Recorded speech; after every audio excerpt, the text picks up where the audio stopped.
structure in all of Europe. Over on the right-hand side of the channel, the square red brick fort is Fort Albert, built a little later in 1856, named after Queen Victoria's husband. The gap between those latter flags rise above the entrance to that Victorian fort. This square red brick building is an old lookout station for the Coast Guard.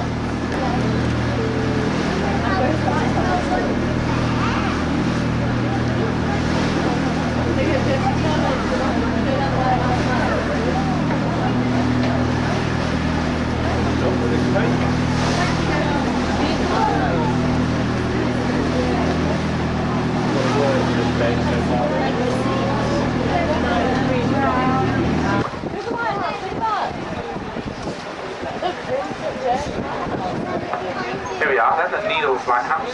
Sadly no one lives out here anymore. The last lighthouse keepers left in 1994 when it all became automatic.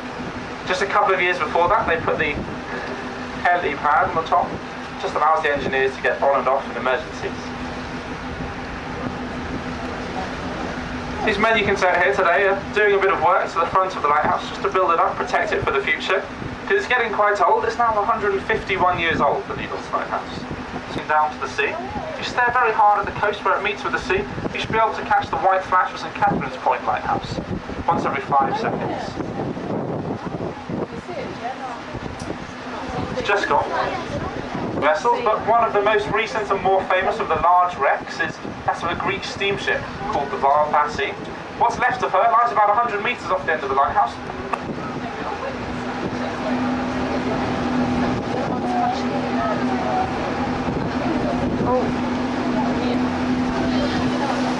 Mainland.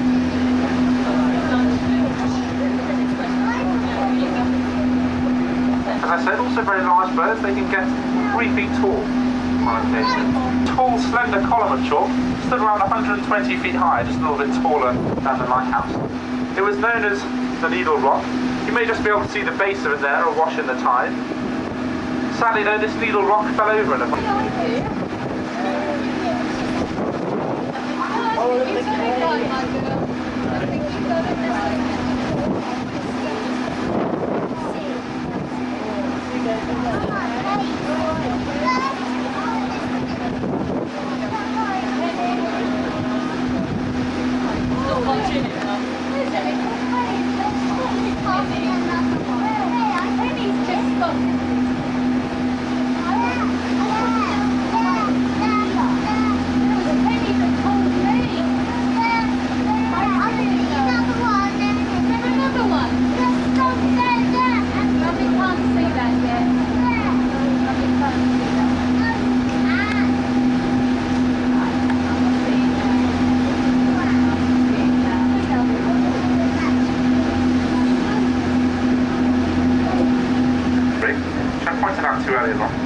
down here at sea level, it's about 180 feet deep.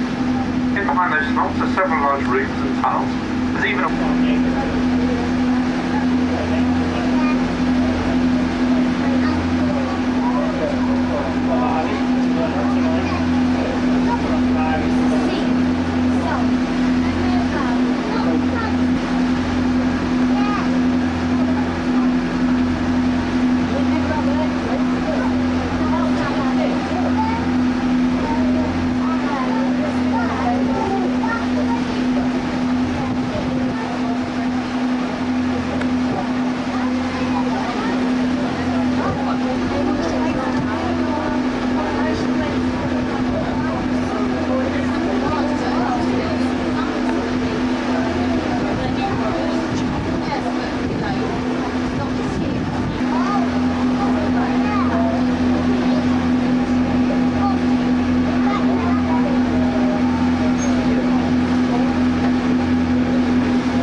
Just before we go back to our boat, we're going to slow up beneath the coloured sands in case you wanted that picture.